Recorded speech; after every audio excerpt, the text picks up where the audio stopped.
Shalom. Jemaat yang dikasihi Tuhan kita Yesus Kristus, marilah kita persiapkan diri kita satukan hati dan pikiran kita untuk memasuki ibadah penyembahan kepada Tuhan. Kita saat teduh sejenak.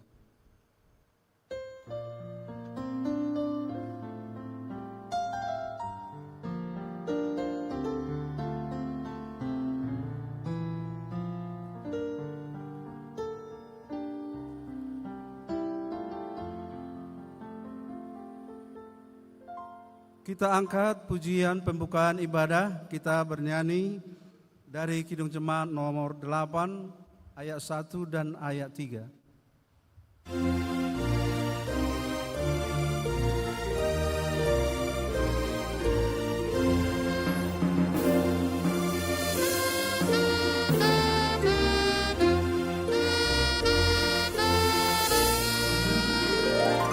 Bagimu Tuhan Tuhanku, karena setaramu siapakah hendak memuji Kau selalu. Padaku Roh Kudus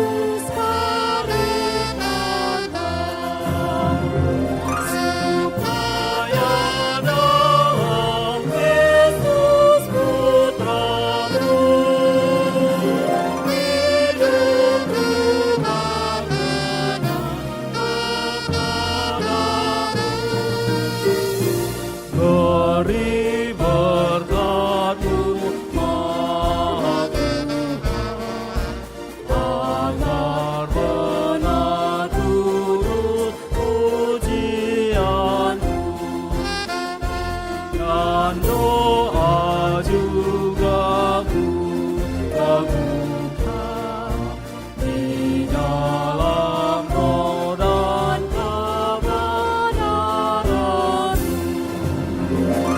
Jiwaku kepadamu bersyukur, bersama balas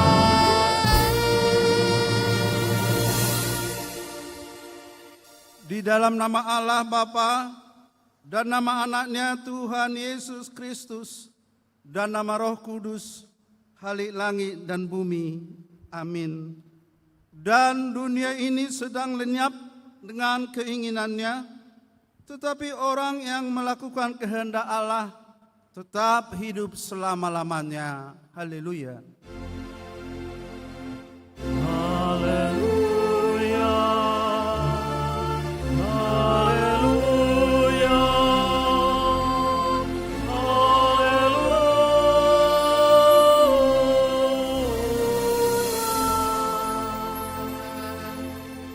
Kita berdoa. Ya Tuhan Allah Bapa kami telah berhimpun di tempat ini pada hari yang Engkau kuduskan ini. Bukalah telinga dan hati kami, agar kami bersuka cita mendengar firman-Mu yang kudus itu, sehingga kami menghayati di dalam hati kami, agar kami dengan penuh pengharapan berdoa kepadamu. Tolonglah kami ya Tuhan, agar kami menggunakan hari-hari hidup kami yang singkat ini dengan baik.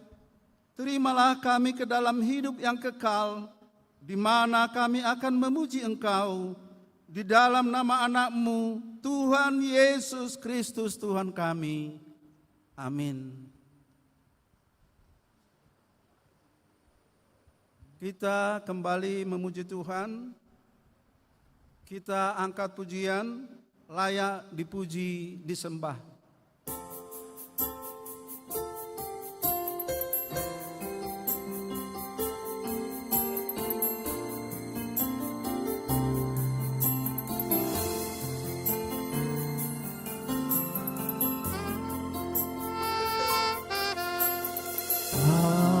Alam semesta melukiskan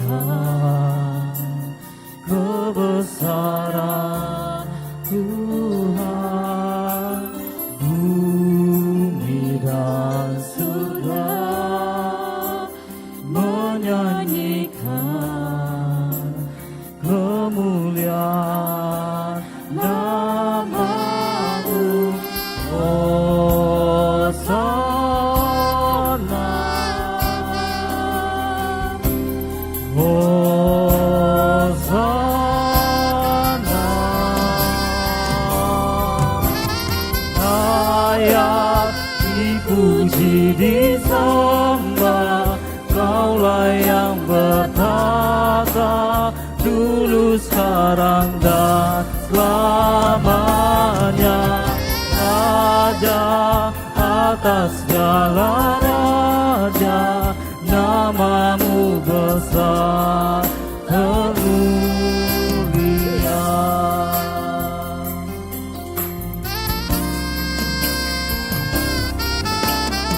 Alam semesta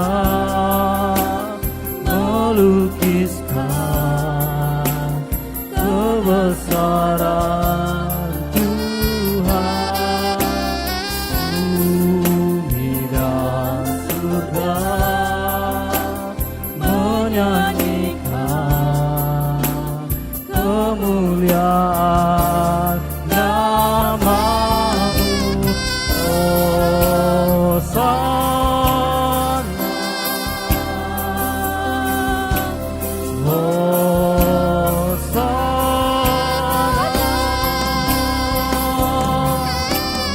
Layak dipuji, disembah, Kaulah yang bertata, dulu, sekarang, dan selamanya. Raja atas segala raja, namamu besar termulia.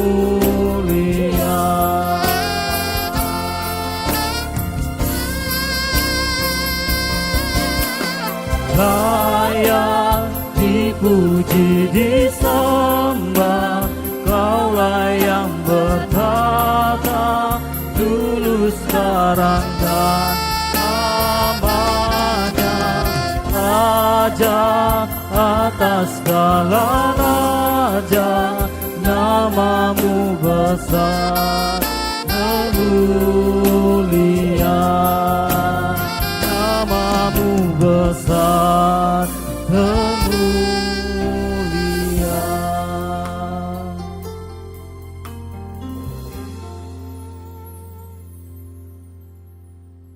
Firman Tuhan yang menjadi epistel dalam minggu pertama setelah Trinitatis hari ini terambil dari surat Paulus yang pertama kepada jemaat Korintus, pasalnya yang ke-10 ayat 18 sampai dengan ayat 26.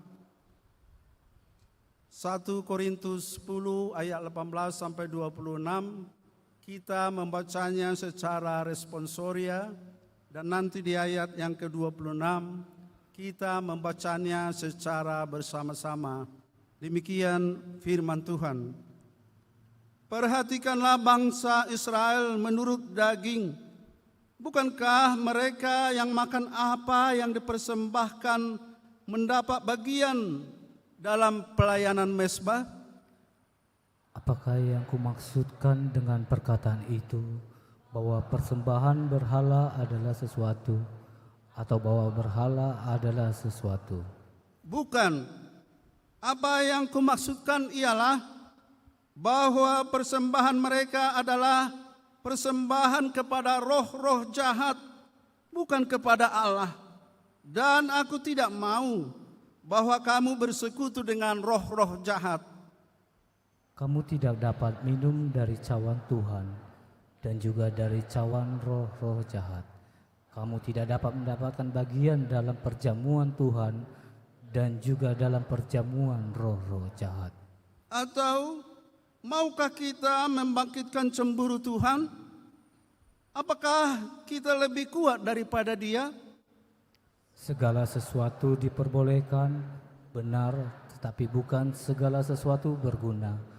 Segala sesuatu diperbolehkan, benar, tetapi bukan segala sesuatu membangun.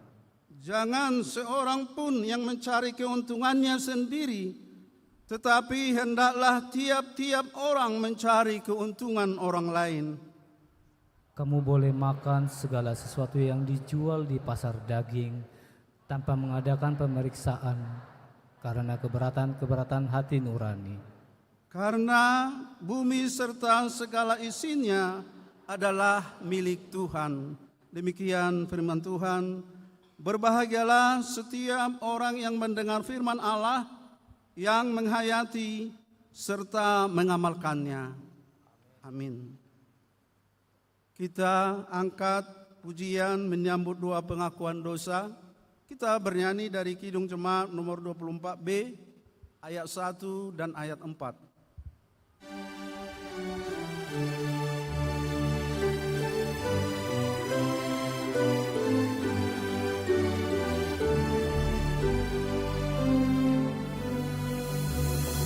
Dari lembah sengsaraku ku berseru, ya Tuhan, dengarlah suara hamba-Mu, doaku pun kabulkan.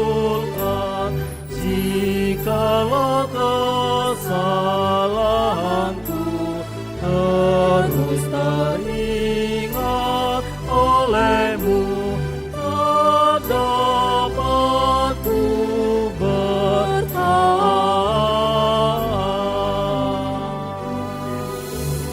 Hai Israel, berharaplah kepada Tuhan saja. Maha Pengasih Dialah, menolong kaum percaya. Umat-Nya dibebaskannya dari segala dosanya. Diberinya hidup baru.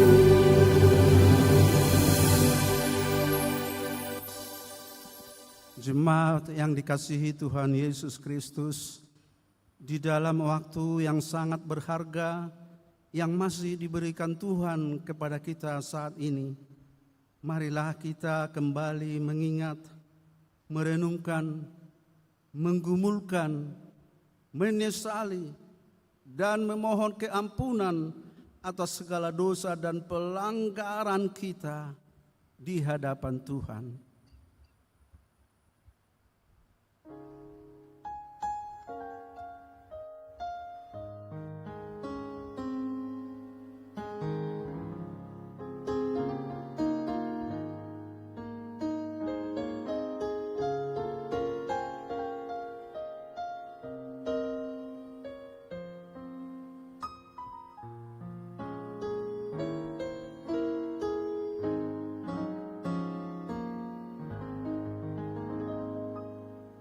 Bapa kami yang di sorga yang maha kuasa, kami datang menyembah di hadapan-Mu, menyeru memanggil nama-Mu, karena kami susah dan gelisah oleh karena dosa kami. Dengarlah suara kami dan kasihanilah kami, ya Yesus Kristus Anak Allah. Engkau telah datang ke dunia ini menjadi manusia, mati dan bangkit kembali, serta naik ke surga untuk membela dan menyelamatkan kami.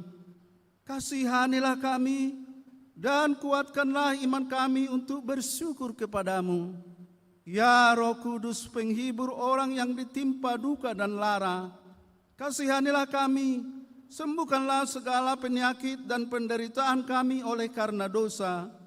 Tinggallah beserta dengan kami, agar kami senantiasa merasa bahagia melakukan kehendak-Mu. Dengarlah doa kami ini, ya Bapa, Anak, dan Roh Kudus. Amin. Janji Tuhan tentang pengakuan dosa kita. Demikianlah firman Tuhan. Marilah, baiklah kita berperkara, walaupun dosamu merah seperti kirmizi, akan menjadi putih seperti salju. Walaupun berwarna merah seperti kain kesumba, akan menjadi putih seperti bulu domba. Segala kemuliaan bagi Allah di tempat yang maha tinggi. Amin.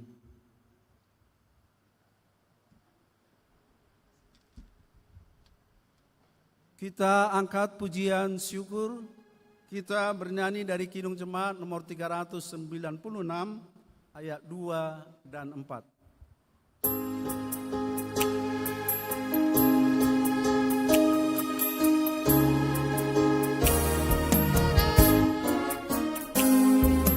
Yesus segalanya, kawanku abadi. Setiap datang padanya, berkatnya diberi.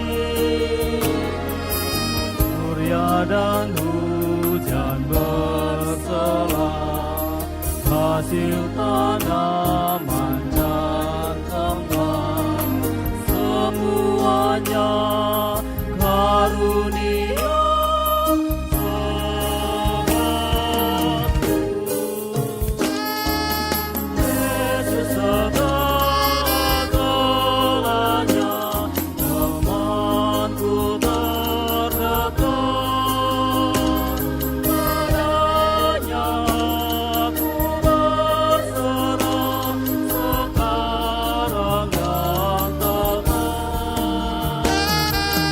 Hidupku indah mulia, bersamanya bahagia.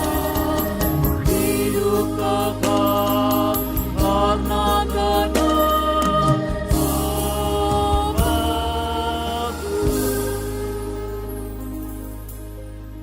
Hukum Tuhan yang menjadi petunjuk hidup baru dalam ibadah minggu pertama setelah Trinitatis hari ini, yaitu hukum yang ke-9 dan ke-10 beserta dengan maksudnya. Hukum yang ke-9, jangan kau mengucapkan saksi dusta terhadap sesamamu manusia. Maksudnya ialah kita harus takut serta kasih kepada Allah. Sebab itu jangan kita mendustai, mengkhianati, memfitnah, maupun bersaksi palsu, serta merendahkan martabat sesama manusia. Kita harus saling melindungi dan menyatakan hal-hal yang baik saja mengenai sesama manusia apabila belum nyata dan jelas diketahui kesalahannya. Hukum yang ke-10, jangan kau mengingini rumah temanmu, jangan mengingini istrinya, atau hambanya laki-laki, atau hambanya perempuan, atau lembunya, atau keledainya, atau apapun yang dimiliki temanmu. Maksudnya ialah kita harus takut serta kasih kepada Allah. Sebab itu jangan kita mempergunakan tipu daya untuk memiliki harta sesama manusia serta harta warisannya. Kita harus membantu mereka memelihara hartanya, dan jangan kita menghasut baik istri maupun pembantunya dan menipu ternaknya. Kita patut menasehati mereka serta membujuknya agar tetap cinta dan setia kepada tugasnya. Demikian hukum Tuhan. Kita memohon kekuatan daripada Tuhan. Ya Allah Bapa kami, berilah kami kekuatan untuk melakukan yang sesuai dengan hukum-Mu. Amin. Kita angkat kembali pujian syukur. Kita bernyanyi dari Kidung Jemaat nomor 280 ayat 1 sampai dengan 3.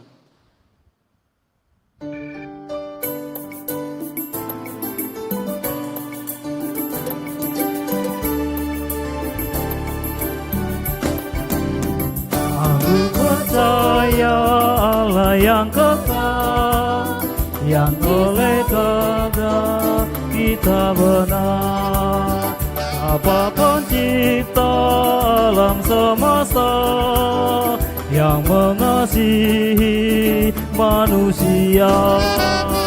Aku percaya Putra Tunggalnya yang disalibkan di Golgota, yang dari kubur bangkit dan menang, naik ke surga dalam terang. Aku percaya pada Roh Kudus yang mendiami kita terus. Aku percaya gereja yang esa, ku jadi suci di dalamnya.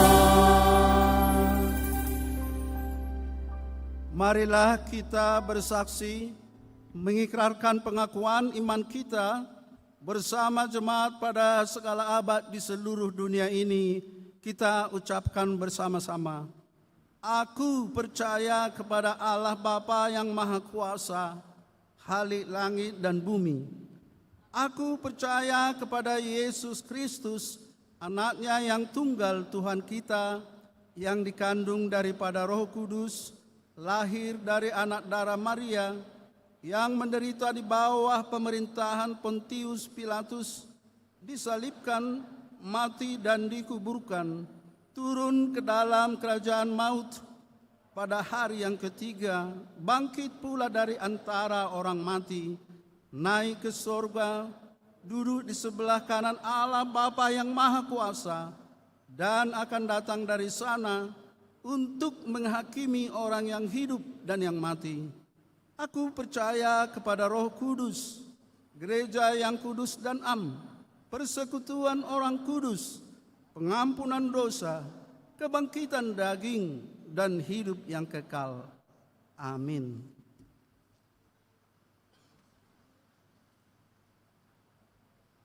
Sebagai tambahan, warta jemaat dalam minggu kita hari ini adalah tentang penggalangan dana untuk pengadaan Videotron. Salah satu program dari seksi sarana prasarana di tahun 2026 ini adalah pengadaan 2 unit Videotron sebagai alat penunjang di dalam pelayanan ibadah minggu. Program ini telah disahkan di sidang umum jemaat, dan untuk merealisasikannya akan diadakan 5 kali penggalangan dana melalui amplop bantuan untuk program ini yang dibagikan kepada seluruh jemaat yang beribadah pada setiap minggu pertama setiap bulan, dimulai dari bulan Mei. Penggalangan dana tahap pertama telah dilaksanakan pada tanggal 10 Mei yang lalu, dan pada hari ini Minggu tanggal 7 Juni 2026 akan dilaksanakan kembali penggalangan dana tahap kedua di semua sesi ibadah minggu. Sampai saat ini perolehan dana yang terkumpul dari amplop, kiris maupun transfer adalah sebesar Rp39.925.983. Dana yang dibutuhkan untuk pengadaan 2 unit Videotron adalah sebesar Rp196 juta. Kiranya seluruh jemaat yang beribadah dapat mendukung rencana pengadaan Videotron tersebut dengan berpartisipasi melalui amplop yang telah dibagikan tadi sebelum masuk ibadah. Amplop tidak diserahkan pada saat pengumpulan persembahan, tetapi diserahkan setelah selesai ibadah dengan memasukkannya ke dalam kantong persembahan yang berwarna putih yang disediakan di 3 pintu masuk gereja, yaitu di pintu depan, di pintu kiri kanopi, dan di pintu kanan kanopi, ataupun di kantong persembahan yang disediakan di meja dekat pintu gerbang keluar. Selain dengan amplop, juga dapat mendukung melalui kiris yang disediakan dengan menambahkan kode angka 2 di belakang transfer. Misalnya, kalau kita mau mentransfer Rp100.000, maka yang kita transfer adalah Rp100.002. Juga dapat mendukung melalui transfer ke rekening gereja kita, nomor rekening tertera di amplop yang sudah kita terima. Terima kasih. Untuk mempersiapkan hati kita mendengarkan sabda Tuhan, kita angkat pujian, kita bernyanyi dari Kidung Jemaat nomor 250A, ayat 1 dan ayat 4.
Damai sejahtera Allah yang melampaui segala akal, itulah kiranya yang memelihara hati dan pikiranmu di dalam Yesus Kristus Tuhan kita.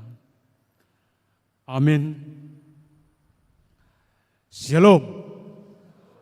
Bapak, Ibu, dan saudara-saudari yang terkasih di dalam Tuhan Yesus Kristus, saat ini kita akan mendengarkan firman Tuhan yang terambil dari Mazmur 50, dimulai dari ayat 7 sampai ayat yang ke-15, dengan satu tema, dunia dan segala isinya adalah milik Allah.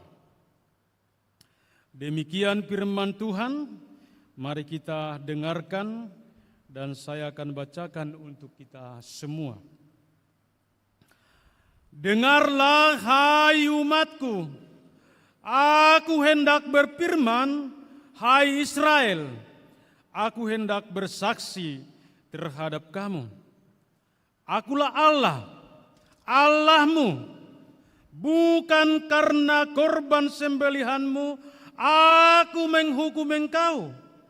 Bukankah korban bakaranmu tetap ada di hadapanku?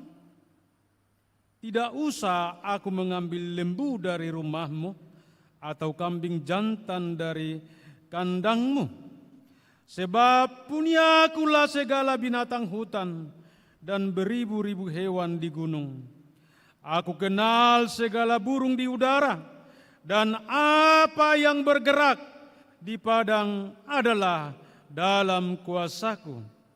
Jika aku lapar, tidak usah aku katakan kepadamu, sebab punyakulah dunia dan segala isinya. Daging lembu jantankah aku makan, atau darah kambing jantankah aku minum? Persembahkanlah syukur sebagai korban kepada Allah, dan bayarlah najarmu kepada Yang Maha Tinggi. Berserulah kepadaku pada waktu kesesakan. Aku akan meluputkan engkau, dan engkau akan memuliakan aku. Demikian firman Tuhan. Bapak, Ibu, dan saudara-saudari yang terkasih di dalam Tuhan Yesus Kristus, ibadah adalah perjumpaan dan persekutuan dengan Tuhan dan juga dengan sesama. Dan yang menjadi aktivitas daripada ibadah itu ada dua hal dikatakan, yaitu penyembahan dan persembahan. Penyembahan itu dikatakan seperti ini, Allah itu adalah roh, dan barang siapa menyembah Dia harus menyembahnya dalam roh dan kebenaran. Yaitu bernyanyilah dengan hati, berdoalah dengan hati, berkomunikasilah kepadanya dengan hati, dan juga di dalam kebenaran. Itu aktivitas yang pertama dalam ibadah itu, penyembahan. Dan yang kedua dikatakan adalah persembahan. Itu aktivitas yang kedua, dikatakan dalam Roma 12 ayat 1, persembahkanlah tubuhmu sebagai persembahan yang hidup, yang kudus, yang berkenan kepada Allah. Itu adalah ibadahmu yang sejati. Coba, sedangkan tubuh kita sudah kita persembahkan kepada Tuhan, kira-kira yang ada dalam tubuh kita masih sulit kita persembahkan. Persembahkanlah tubuhmu, totalitas itu.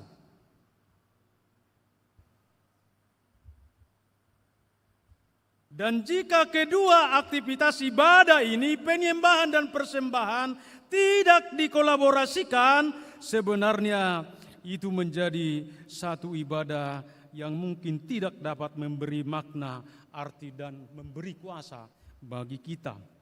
Jadi perjumpaan dengan Tuhan menjadikan penyembahan, persembahan yang benar,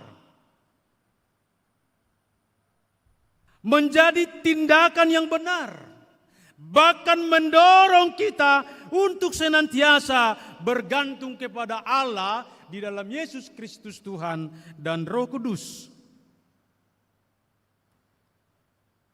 Dan kemudian dikatakan bahwa di dalam ibadah itu terjadi di situ suatu proses, yaitu dikatakan soal memberi dan diberi, menerima dan diterima, mengasihi dan dikasihi, memberkati dan diberkati.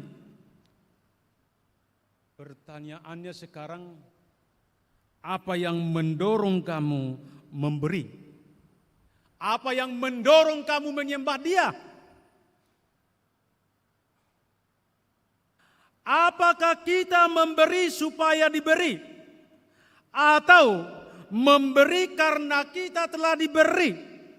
Atau bahasa Alkitabnya yang paling bagus kita dengarkan dikatakan seperti ini, memberi supaya diberkati atau memberi karena sudah diberkati? Apa yang mendorong kamu sekarang? Apa motivasi kamu memberi? Apakah itu dalam penyembahan itu atau dalam persembahan itu?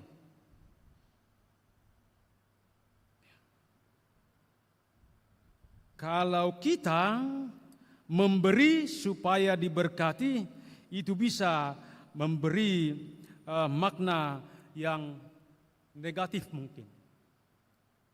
Karena biasanya kalau kita memberi supaya diberkati, kayaknya ada di situ transaksi menyogok dan menuap dengan harapan supaya mendapat balasan sesuai dengan keinginan dan kerinduan kita.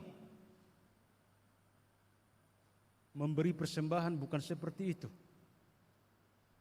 Tapi dikatakan pada saat ini kepada kita Bapak dan Ibu dan juga saudara-saudara yang terkasih dalam nama Tuhan Yesus Kristus, dikatakan adalah memberi persembahan karena telah diberkati.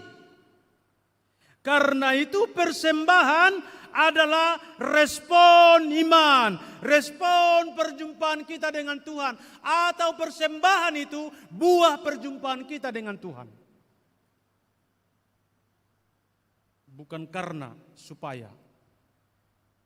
Ya. Atau dalam bahasa Batak dikatakan persembahan itu adalah perbueni haporseaudoi. Buah iman kita.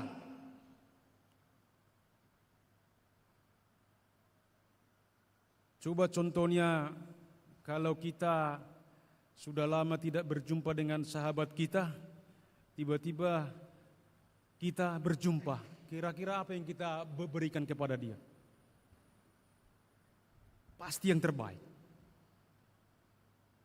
Bahkan mungkin hidup kita akan kita persembahkan untuk berbicara satu hari satu malam. Jadi kita berikan itu karena hasil perjumpaan tadi. Itu yang mau saya katakan kepada kita. Tapi jika kita memberi persembahan supaya kita diberkati, itu menjadi suatu transaksi dan mungkin gitu kita pakai hanya bernuansakan rohani atau bersimbol-simbol rohani, tapi arti dan maknanya justru kita jauh daripada yang diharapkan. Jadi jika kita memberi persembahan bukanlah untuk semata-mata mau membujuk, mau merayu, atau mau menyuap Tuhan, tetapi karena percaya bahwa Tuhan telah memberkati kita lebih awal di tengah-tengah kehidupan ini. Jadi Bapak Ibu, saudara-saudara yang terkasih dalam nama Tuhan Yesus Kristus, di dalam firman Tuhan yang baru kita dengar dan dibacakan di tengah-tengah kita pada saat ini, yaitu dari Mazmur 50, khusus dari ayat 7 sampai 15, di situ diungkapkan soal ketegangan yang serius mengenai pemahaman persembahan. Tindakan melakukan persembahan, bahkan dalam hal memberikan persembahan. Sampai-sampai Tuhan menegur dan mengecam persembahan umatnya. Dikatakan pada ayat 7 dan 8 seperti ini, dengarlah hai umatku, aku hendak berfirman, hai Israel, aku hendak bersaksi terhadap kamu, akulah Allah, Allahmu. Bukan karena korban sembelihanmu aku menghukum engkau, bukankah korban bakaranmu tetap ada di hadapanku?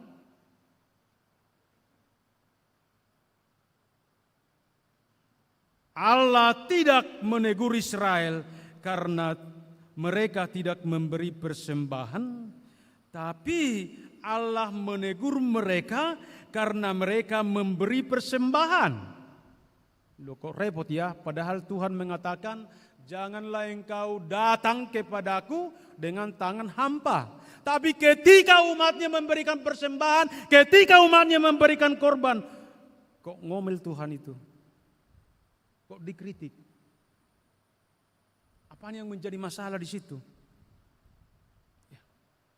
Atau apa masalahnya rupanya umat itu memberikan persembahan? Tuhan yang mengatakan itu. Tuhan yang mengingatkan itu. Persoalannya dan masalahnya bukan letak persoalannya pada persembahan dan korbannya yang diberikan, yang dipersembahkan kepada Tuhan, tidak. Tapi soal pemahaman dan motivasi dalam hal memberikan persembahan dan korban kepada Tuhan. Itu yang menjadi persoalan.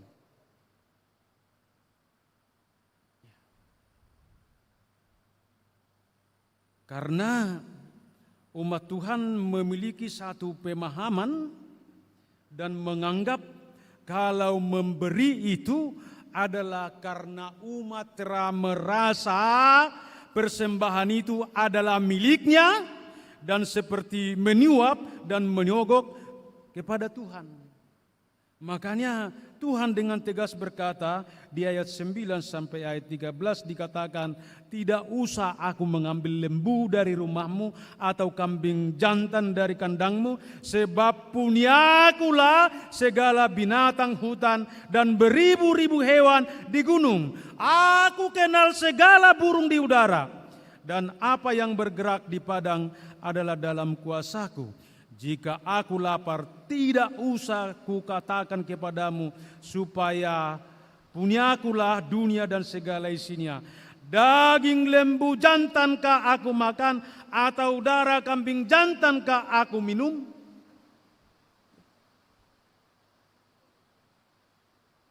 Karena sering kita bukan soal berapa yang kita beri, berapa banyak yang kita beri, tapi sekarang motivasi kita memberi apa? Apa yang memotivasi, apa yang mendorong kamu untuk mempersembahkan sesuatu kepada Tuhan?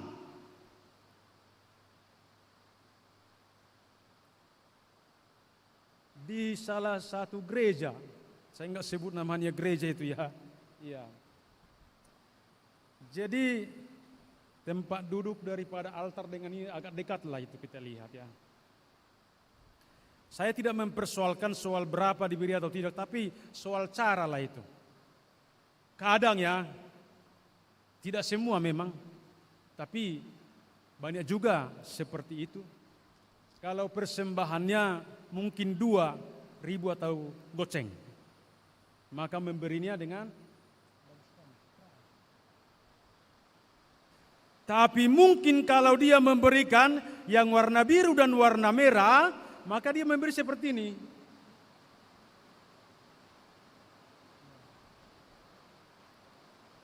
Ada motivasi yang terselip di dalam hatinya, bukan untuk supaya memuliakan Tuhan, tapi padahal Tuhan berkata tidak perlu apa yang diberikan oleh tangan kananmu diketahui oleh tangan kirimu. Gak perlu kiri kananmu mengetahui berapa persembahanmu, berikanlah sebanyak-banyaknya. Itu bukan soal kuantitasnya ya, tapi soal kualitas hatimu. Itu yang mau ditekankan kepada kita pada saat ini.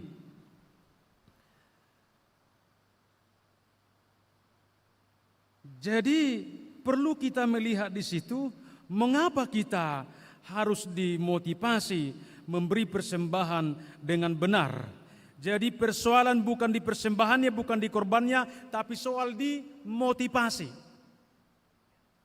Kira-kira kalau kita memberikan persembahan kita memberikan korban kita memberikan bantuan kita, kira-kira di baliknya itu apa?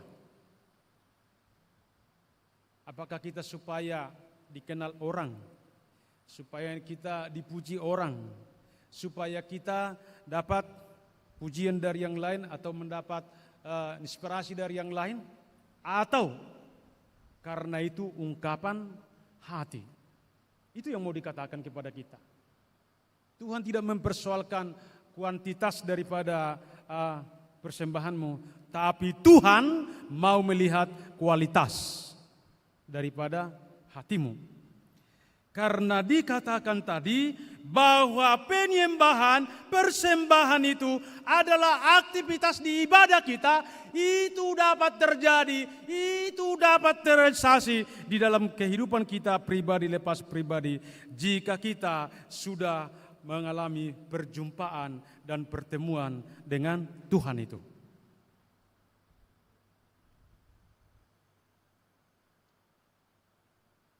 Jadi mengapa Tuhan tadi sampai mengatakan Tidak perlu aku mengambil domba dari kandangmu, kambing dari kandangmu, ini semua enggak perlu, karena aku yang punya kuasa dan aku yang memilikinya.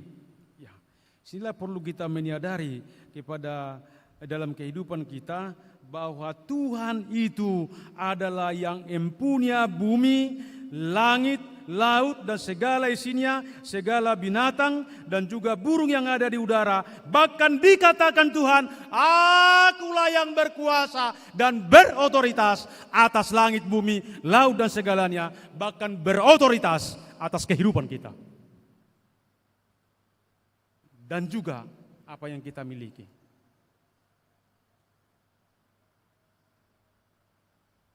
Jadi kadang perlu kita merenungkan ini.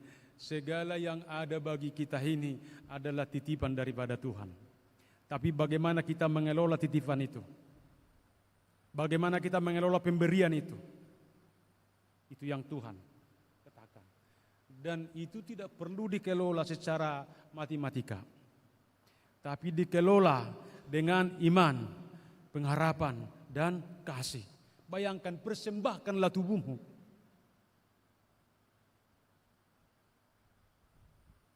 Mana ada hitungan matematika di situ? Enggak dikatakan persembahkanlah hanya tanganmu, persembahkanlah hanya matamu, persembahkanlah hanya kakimu. Mana bisa kakimu tiba di gereja ini tapi badanmu yang lain di rumah? Enggak mungkin kan? Persembahkanlah tubuhmu. Pasahat mapa matangmi. Kira-kira gitu ya. Jadi totalitas kita lihat di situ. Itulah sebabnya pemazmur atau Bani Asaf mengingatkan bahwa Allah tidak membutuhkan persembahan dan korban mereka. Allah tidak kenyang, Allah tidak menjadi kaya karena persembahan dan korbanmu. Itu kata Tuhan kepada umat Tuhan itu. Karena apa tadi? Motivasi mereka memberi tidak dengan iman, tidak dengan dasar yang bagus lagi yang dikehendaki oleh Tuhan. Kira-kira jika hadir Tuhan pada saat ini, di dalam ibadah kita ini, di dalam kehidupan kita pada saat ini, dalam tubuh kita pada saat ini, kira-kira apa yang menjadi ucapan Tuhan terhadap persembahan kita? Coba. Sekali lagi, saya tidak tadi membicarakan soal kuantitas ya, tapi soal kualitas. Jika masih ada orang yang memberikan persembahan sepotong harga 2.000 itu, masihkah itu buah perjumpaan kita dengan Tuhan? Saya pikir berjumpa kau dengan simbolis di situ. Karena kau kasih separuh dari uang. Itu pun yang separuh itu udah buruk kali.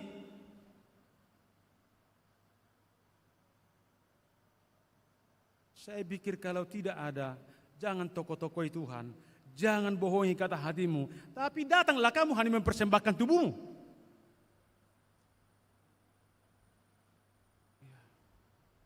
Tidak jarang kita lihat seperti itu, tapi ini akan saya katakan, supaya kita, jika pun kita memberi kepada Tuhan, berikanlah itu karena kita sudah berjumpa dengan Tuhan. Persembahan itu adalah buah perjumpaan kita, buah persekutuan kita dengan Tuhan di dalam ibadah itu, melalui penyembahan dan persembahan itu. Ya.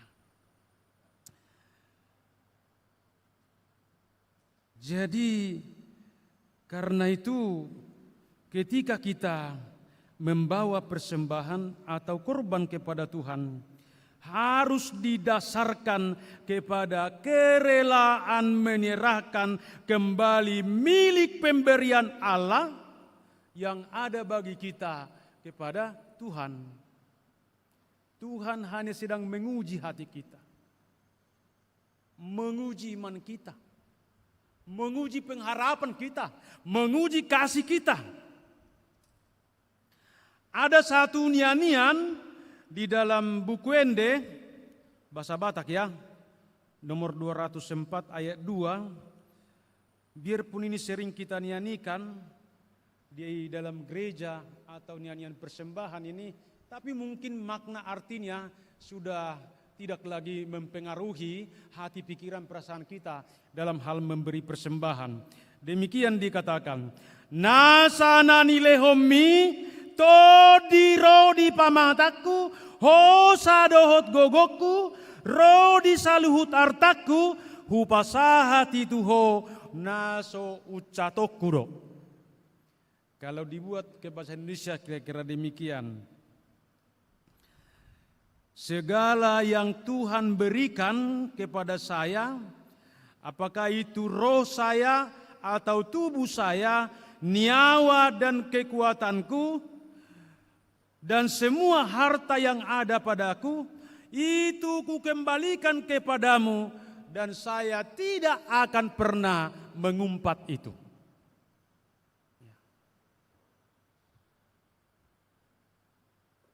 Kira-kira ada orang yang gak pernah kesal memberikan persembahannya? Saya sudah 3 kali melihat orang kesal memberi persembahannya. Iya. Kan kalau kita di gereja ini siap khotbah, baru bernyanyi mengumpulkan persembahan. Jadi kita di sini cuma sekali persembahan. Tapi kalau di gereja lain mungkin bisa 2 sampai 3 kali. Iya. Ternyata adalah waktu itu seorang bapak dan seorang ibu. Mungkin mereka pas di waktu khotbah itu ngantuk. Dan sampai bernyanyi pun masih ngantuk mereka. Jadi ketika berjalan keranjang persembahan, datang kawannya, bikin persembahanmu, katanya. Ditarik dia 200, ditarik dia lagi 200, ditarik 300. Jadi persembahan dia menjadi 700. Iya. Dan juga ibu tadi. Setelah keluar gereja, tahu Bapak Ibu, saudara yang terjadi, datang dia ke konsistori dikatakan, Amang, Parhadunami, maaflah dulu, tadi persembahanku 700.000, sebenarnya tadi aturan 200-nya itu, katanya. Udah diberikan, udah didoakan, dicabut lagi, gak jadi 700, hanya menjadi 200. Dan kupikir kalau normal dia memberikan itu, tidak ngantuk, gak sampai 200 itu. Mungkin cuma 20.000 ya.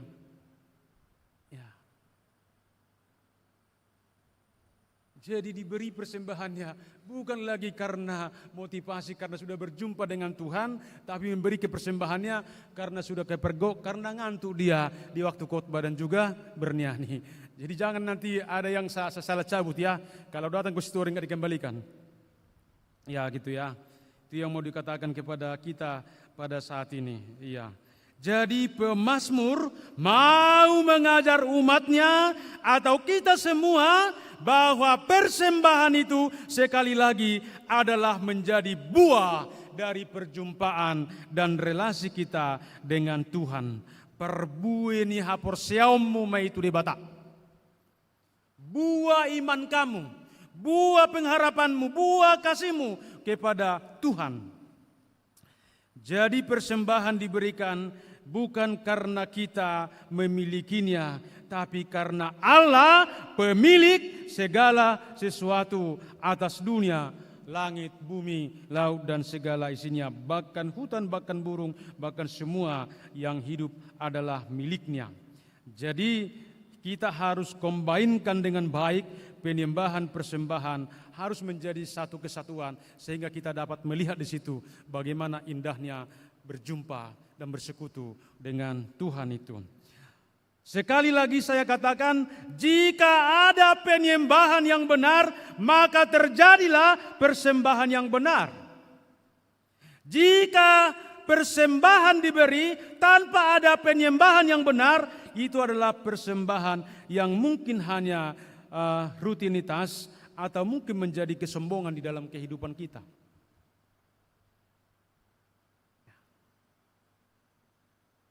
Tapi saat ini persembahan itu adalah buah perjumpaan kita, buah persekutuan kita dengan Allah Tritunggal di dalam Bapa, Anak dan Roh Kudus. Jadi Bapa dan Ibu yang terkasih di dalam Tuhan Yesus Kristus, memberi penyembahan dan persembahan kepada Tuhan. Ingat, Tuhan bukan karena kekurangan, tetapi karena Tuhanlah pemiliknya. Muliakan Tuhan dengan tubuhmu, muliakan Tuhan dengan hartamu, muliakan Tuhan dengan jabatanmu, muliakan Tuhan dengan statusmu. Karena itu kita dipanggil pada saat ini. Apakah kita sebagai mahasiswa, sebagai orang tua, sebagai pejabat, sebagai karyawan, atau dosen dan guru, apapun status kita yang Tuhan percayakan kepada kita pada saat ini, yang Tuhan inginkan, nyatakanlah di situ penyembahan dan persembahan. Jika engkau sebagai mahasiswa, persembahkanlah waktumu, hati, pikiran, perasaanmu untuk getol belajar.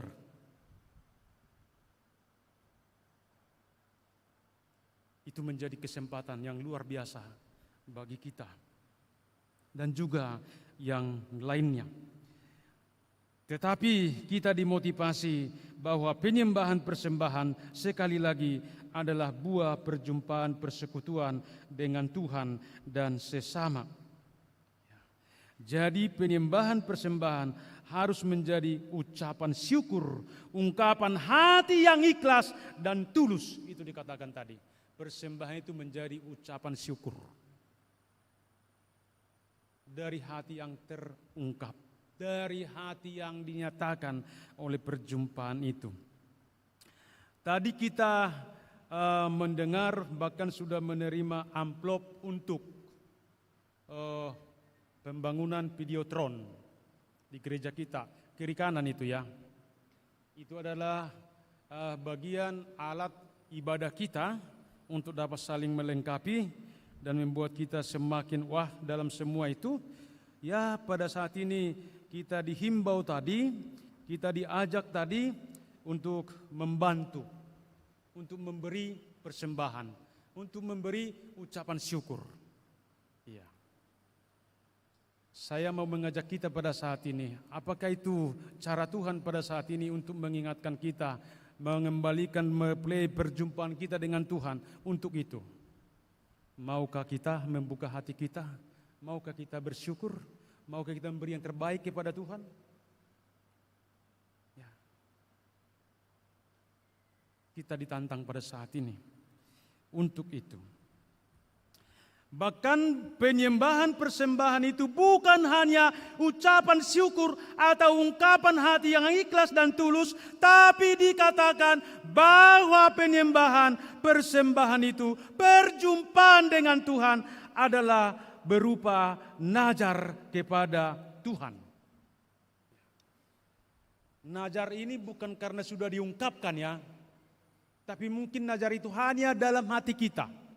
Contohlah kita mahasiswa di sini mungkin punya satu janji atau nazar dari dunia, nanti kalau aku masuk ke USU jurusan ini, maka aku akan membuat seperti ini.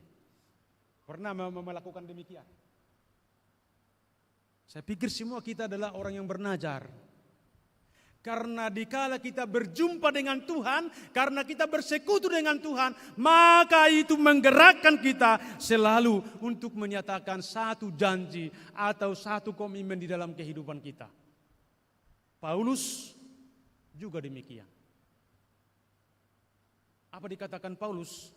Sebelum aku berjumpa dengan Tuhan Yesus Kristus, apa yang kuanggap dulu keuntungan sebelum berjumpa dengan Kristus, tapi ketika aku berjumpa dengan Kristus, semuanya itu adalah sampah.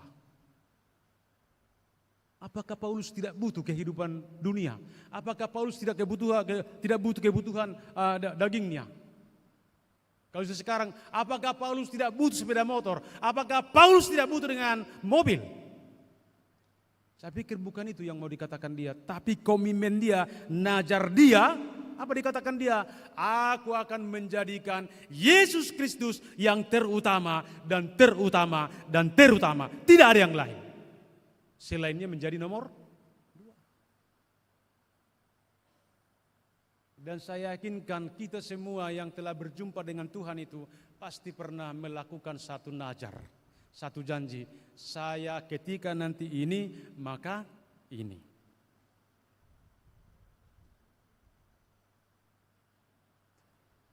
Coba kita renungkan dulu itu ya. Baru ada satu kesaksian seperti ini ya. Itu kesaksian seorang pengusaha kepada seorang hamba Tuhan. Dikatakan seperti ini.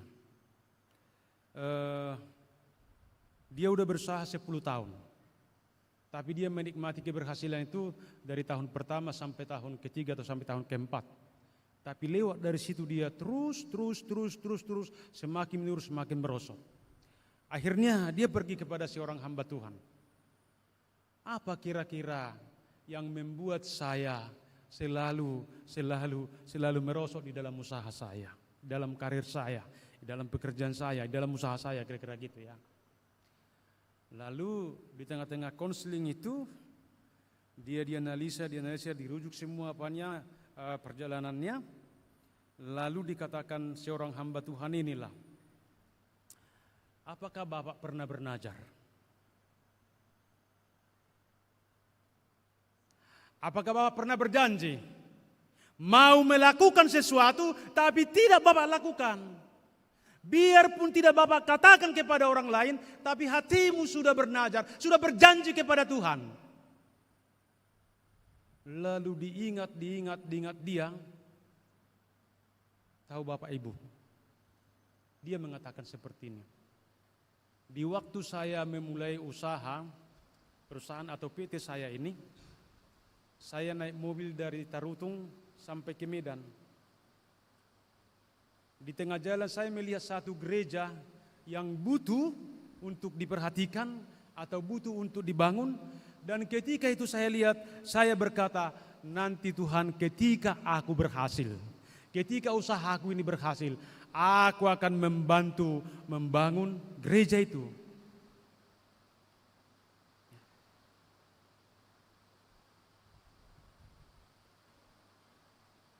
Lalu ditanya hamba Tuhan itu, apakah Bapak sudah melakukannya? Sudah mengerjakannya? Belum. Mau melihat Tuhan berkarya di dalam usaha kerjamu, penuhi itu. Jadi dia membangun gereja itu, awalnya dia hanya membantu, tapi ini pun dibangun dia, di dalam kebangkrutan dia sedang membangun gereja yang dijanjikan dia itu. Dan puji Tuhan, sampai sekarang usaha si Bapak itu sangat luar biasa. Sekarang apa najarmu kepada Tuhan?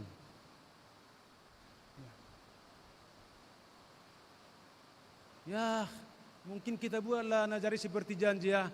Kan kita muda-mudi gampang kali berjanji. Ya kan? Khususnya bagi yang pacaran kan? Bisa mengatakan, aku berjanji di hadapan Tuhan sampai mati, kaulah sama aku.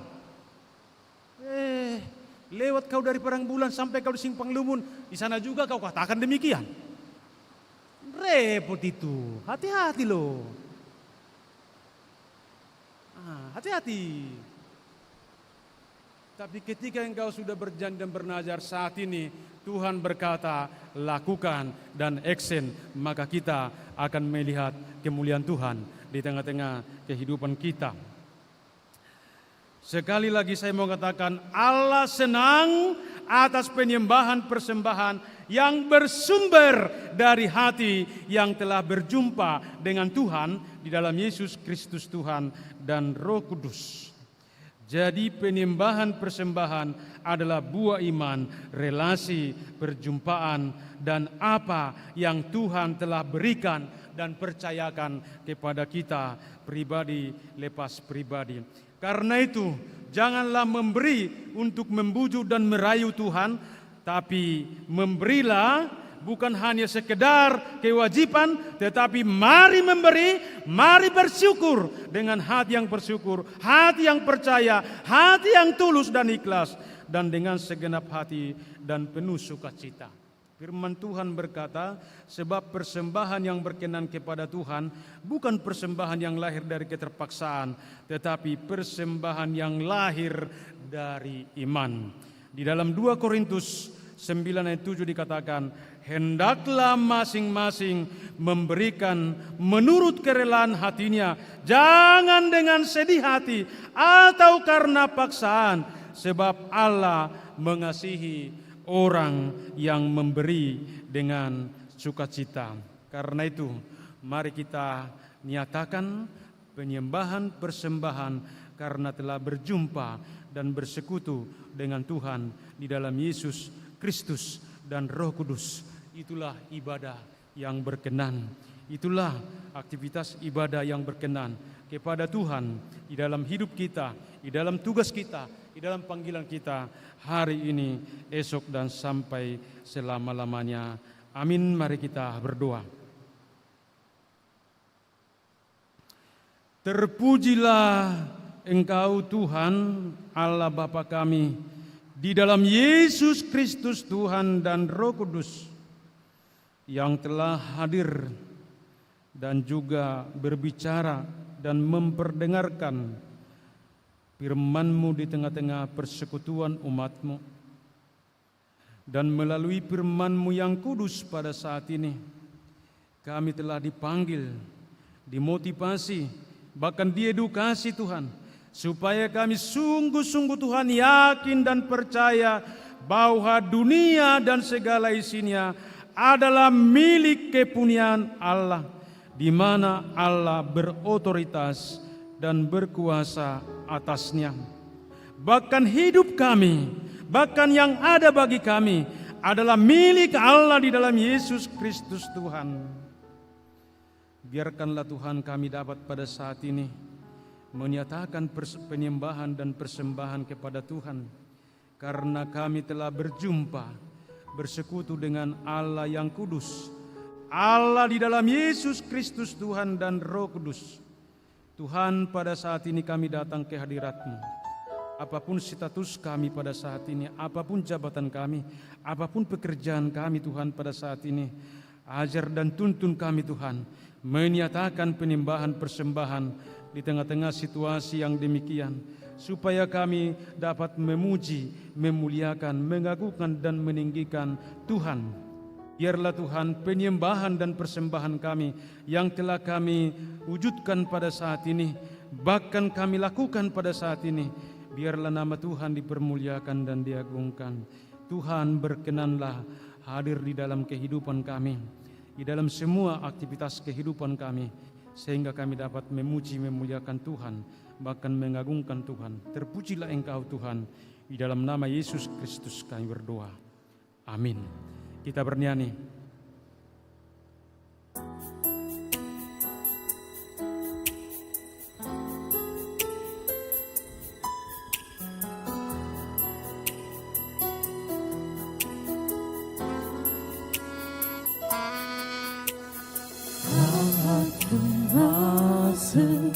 Ke hadirat-Mu, ku tersungkur dan sembah-Mu, ku persembahkan korban syukurku yang terbaik bagi-Mu.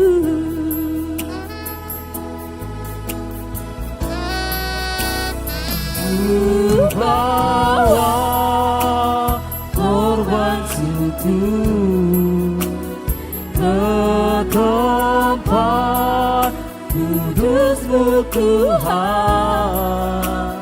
Hatiku limpah dengan syukur, sebab Tuhan baik selamanya.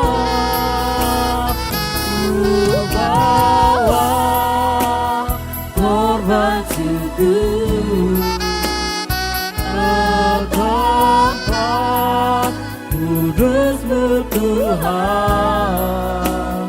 Hatiku limpah dengan syukur, sebab Tuhan baik.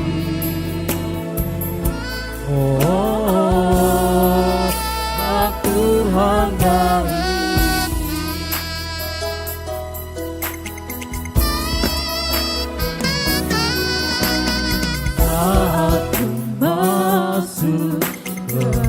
hadirat-Mu. Ku bersungkur dan sembah-Mu. Ku persembahkan korban syukurku yang terbaik padamu. Ku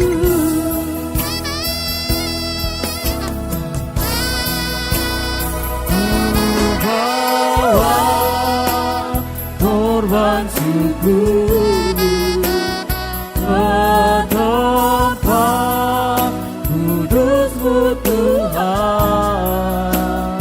Hatiku limpah dengan syukur, sebab Tuhan baik selamanya. Ku bawa korban syukur ke tempat kudus-Mu Tuhan. Hatiku limpah dengan syukur, sebab Tuhan baik. Oh, oh, oh, sebab Tuhan baik.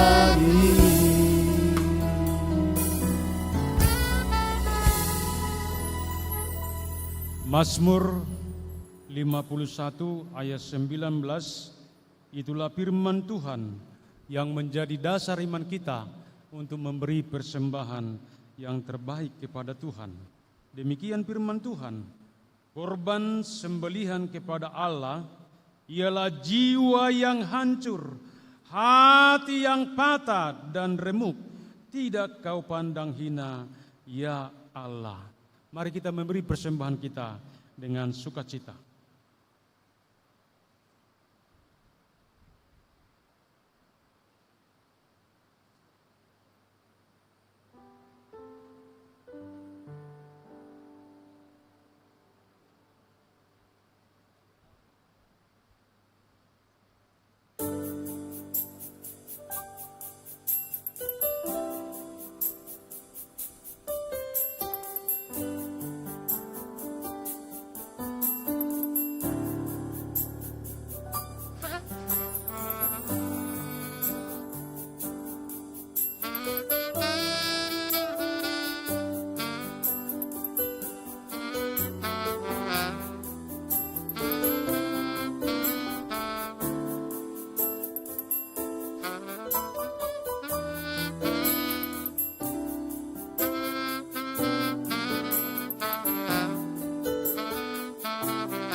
Firman Tuhan sendiri.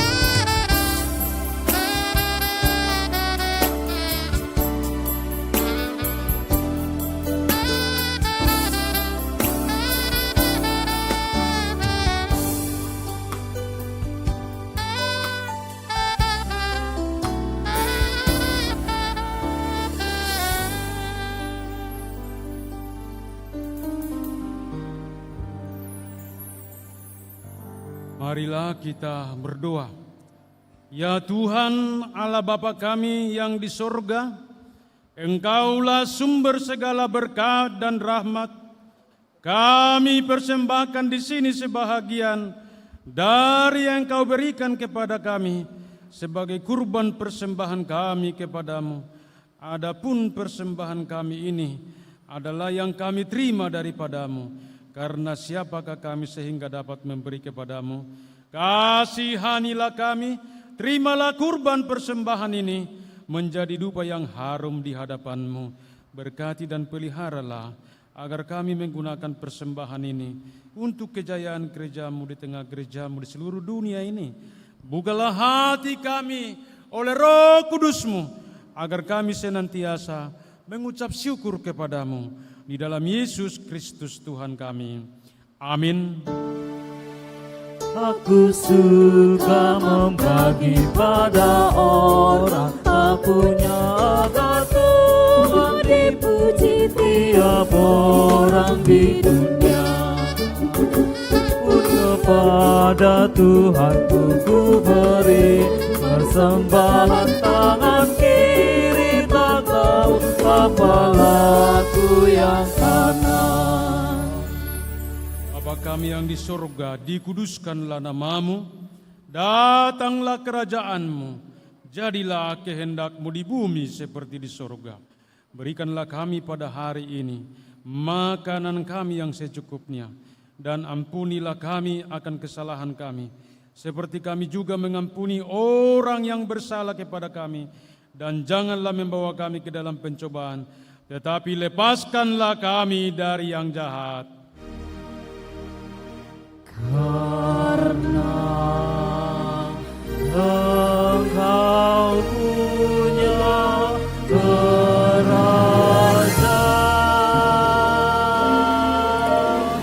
dan kekuasaan dan kemuliaan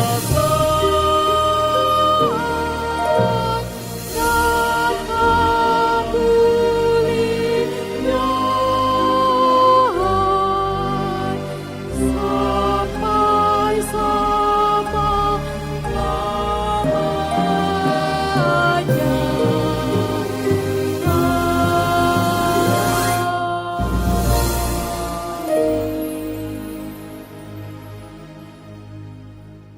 Pulanglah dengan damai sejahtera dan terima berkat dari Allah Bapa. Tuhan memberkati dan melindungi engkau. Tuhan menyinari engkau dengan wajah-Nya dan memberi engkau kasih karunia. Tuhan menghadapkan wajah-Nya kepada engkau dan memberi engkau damai sejahtera. Amin.